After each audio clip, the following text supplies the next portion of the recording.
community of the world. Intellectual sovereignty has to be forged through research and development that is steeped in African experiences, African problems, and African questions. The economics of the African Academy have been part of the modalities of the broad draining of our resources. Because of lack of dedicated funding, many thinkers in the continent are taken in the general brain drain driven by Euro-American institutions. As we have seen over the decades, there is no way Euro-American is going to fund an intellectual project that will see Africa truly become intellectually sovereign. A truly sovereign Africa is a threat to the imperialist establishment that continue to determine the agenda and control of our resources. It is also inspiring to see that our esteemed Prof. Lumumba and those who are joining him in this initiative have chosen our continent and Kenya in particular to establish an intellectual research and knowledge institution. Accordingly, our first duty is to call on sons and daughters of the continent, both based here and in the diaspora, to jealously fund this institute and ensure that it create and chart a unique Africa based on an original thought, because we have a duty to chart our own intellectual path. We are also inspired by the fact that the Institute concept of Pan-Africanism include all. This is because wherever they are found, people who look like you and me continue to be treated as an inferior race. When you see a black person, when you see an African person, everywhere else in the continent, in the diaspora, and all over the world, please be kind to African people, for because they are a hated nation. Wherever they are being enslaved, they are being tortured, they are being harassed. No one shows them love. But you, as an African who claim to be a Pan-Africanist, you have a responsibility to show fellow Africans love and care. The violent, genocidal, and catastrophic transatlantic slave trade and colonialism are the historical twin towers that plugged the humanity of Africans into the dark night, which to this day seem to have no end in sight. The image of the African as a black and subhuman was forged through massive and violent enslavement of millions of African people sold in the Americas as properties of white colonial settlers. In the coastal and mainland villages of West Africa, through the gun, the dogs, and the spears, African communities were plundered, captured against their will, and chained like animals. At the ports of Ghana, those chained, naked, and malnourished bodies of men, women, and children were scaled, measured, and sold for gold, silver, or livestock. They were put in those gigantic ships that crossed thousands of kilometers of the massive body of violent and cold waters of the Atlantic Ocean. Millions will not survive the dangerous voyages on sea. They will die of disease, starvation, or pure mental illness. Many will be offloaded alive, thrown into the deep waters to ease navigation during the storms of the violent seas. It is on those cold Atlantic Ocean's waters, deep in the bottom of the ocean, that many carcasses of African people, their bones lay rotten in chains and swallowed by the sea. Those who survived and on arrival in the Americas were forced to work in the different plantations of white men. From the voyage ships to the plantation, the image of an inferior African was being constructed through brutal force. Then began the violent colonial conquest for settlement aimed at our natural resources that defined our native continent. The white man sought to rule Africa and yet designed a system of racial segregation, racial humiliation, racial abuse that lasted for many centuries. The colony and the plantation, with the voyage slave ships in the middle, were the perfect technologies of recreating the African into a subservient being whose only survival in the modern world must always be through white tutelage, supervision, and approval. The transatlantic slave trade, colonial conquest, and colonial rule are responsible for the zombification of the African soul and its intellectual damnification and the psychotic condition where Africa and its people cannot handle their affairs without white supervision. As both an intellectual project and a program of revolutionary change, Pan-Africanism is first the recognition of this terrible history, which by all definition remains a world history that has cast the African into a global identity of inferiority amongst people of the world. Pan-Africanism is never forgotten noise of the painful cries of those captured slaves whose black bodies were swallowed by the Atlantic Ocean from the slave ships. It is the agonizing cry from the brutal violence suffered by the black slaves in the sugar, cotton, and corn plantations from Georgia to Sao Paulo.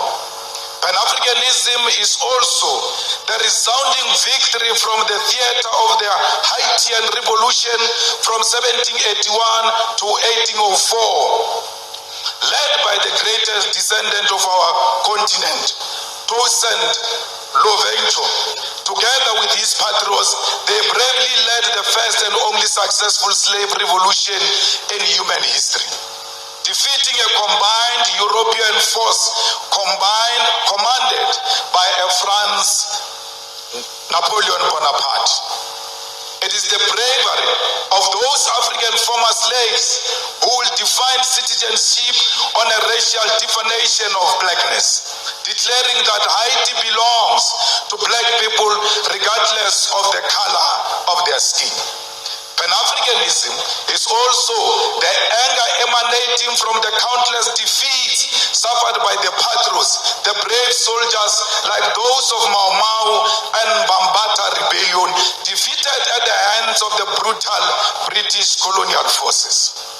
It is the intellectual heritage of Marcus Garvey, W.E. Du Bois, Booker T. Washington, Harriet Tubman, Pixley Isaac Aseme, Charlotte Mateke, Winnie Mandela, Kwame Nkrumah, Seiko Tore, Julius Nyerere, Haile Selassie, CLR.A. James, Frantz Fanon, Thomas Sankara, and today our own Prof. Lumumba, together with us, must carry the mantle of the African Pan-Africanist call. Pan-Africanism is a set of ideas written in chains with blood, spear, and the unforgiving guns of the sons and daughters from the Algerian Revolution to the Battle of Kutoko-Naval. It is the one-party state of Africa as a whole, as professed by Marcus Garvey. It is Ami Caesarius' negritude, Kwame Nkrumah's African socialism, Steve Biko's black consciousness, Julius Nyerere, Ujamaa. It is also Mbeki's African Renaissance, all based on forging a unity of African people who are formed by the same history and must seek after common destiny. It is the architectural achievement from the pyramid of Egypt to the cities of Mapungwe. It is the industrial invasion by Garrett Morgan, traffic lights, Frederick Jones, refrigerated trucks, and Alexandra Marsh, automatic elevator doors. It is the cultural movement in jazz, R&B, reggae, funk, blues, Kwaito, Juju Nigeria, Chimorenga Zimbabwe, Makosa Cameroon, and Benga Kenya. It is the novel Things Fall Apart, The Devil on the Cross, Maru, The Trails of Brother Jeru, Songs of Solomon, and Notes of Native Son. It is the artwork of Gerald Sekoto, Chike Anyako, Oche Okeke, Edmonia Lewis, the religious movement of Bishop Lekhanyane, Mangu, and Shembe, the Coptics of Egypt and the Ethiopian Orthodox Christians, as well as Islamic denominations from Tunisia, Nigeria, Kenya, all deserve a place in the rich thinking and knowledge about Africa and its people. It is true that Pan-African call has also been prophetic, carrying important cautions that those who conducted the project for the rebirth of the African continent in the post-colonial context have not heeded to. In the pages of Frantz Fanon, Richard of the Earth, lays a critique which, since independent in the 1950s to this day, leaders of African people have failed to give programmatic response to this call.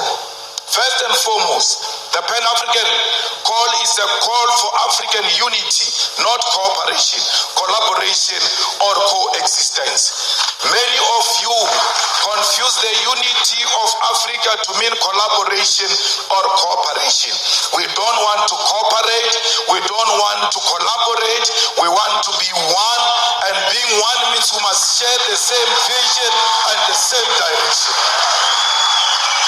Yet many over the past half a century have chosen cooperation which has given way to neo-colonialism. That is to say, for African leaders to continue colonialism without direct rule by colonialists. The launch of the Pan-African Institute right here in Kenya must help us intellectually to shift towards revolutionary Pan-Africanism, contribute to resolving some of the historical mistakes, blunders committed by post-liberation movements. We should state clear here that while the formation of the Organization of African Unity was a step in the right direction, the fact that the founding conference failed to unite the African continent is a historical blunder. President Kwame Nkrumah, Seko Tore, and Emperor Haile Selassie prophetically said that the failure to unite the African continent will give rise to the neo-colonialism and that African continent will perish. The revolutionary Pan-Africanist ideological and political diagnosis of the future was correct. The future is here. 50 years later, we know that we remain visitors in our own continent. We know that our resources benefit Euro-American than our own people. This is despite most African countries gaining independence from colonial rule since 1957. Massive, huge tracts of land, our mineral resources, our animals, our oceans are still owned and controlled by the colonial masters. There are no countries in the entire African continent that have gained full economic emancipation and independence. And this includes Ghana, which was the first to lead the road. Till to date, it can't claim that Africans in Ghana own the means of production. In 2016 report titled The New Colonialism reveals that there are 101 British companies listed on the London Stock Exchange that control an identified $1.5 trillion worth of resources in Africa in just 5 commodities: oil, gold, diamond, coal, and platinum.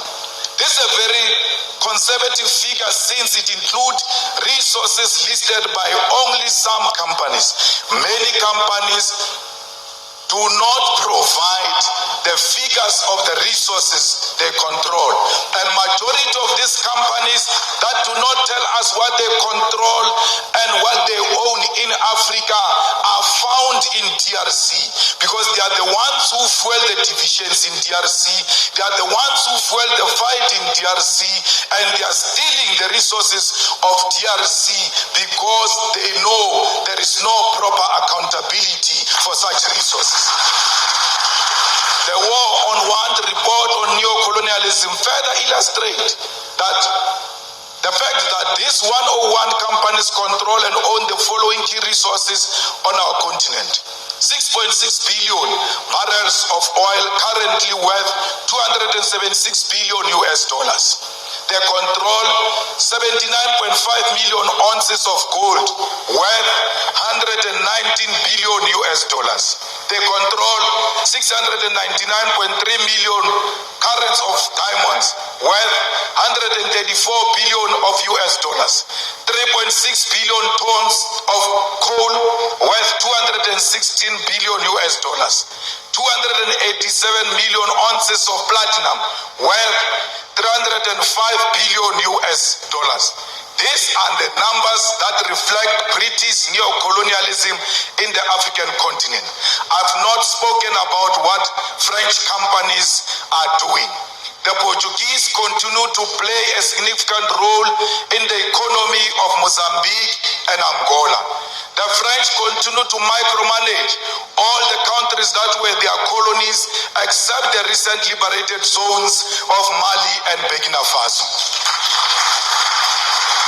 Comrades, the French are brutal. To a point that post-colonialism, they still make certain African countries to pay colonial tax to France. The French are brutal because some of their former colonies, their reserve banks are still in France. They are not in control of their own economy, yet they claim to have an independence. We, as progressive Pan-Africanists, must fully associate with and support all revolutionary actions of fighters who are removing puppets of French imperialism from political office and power.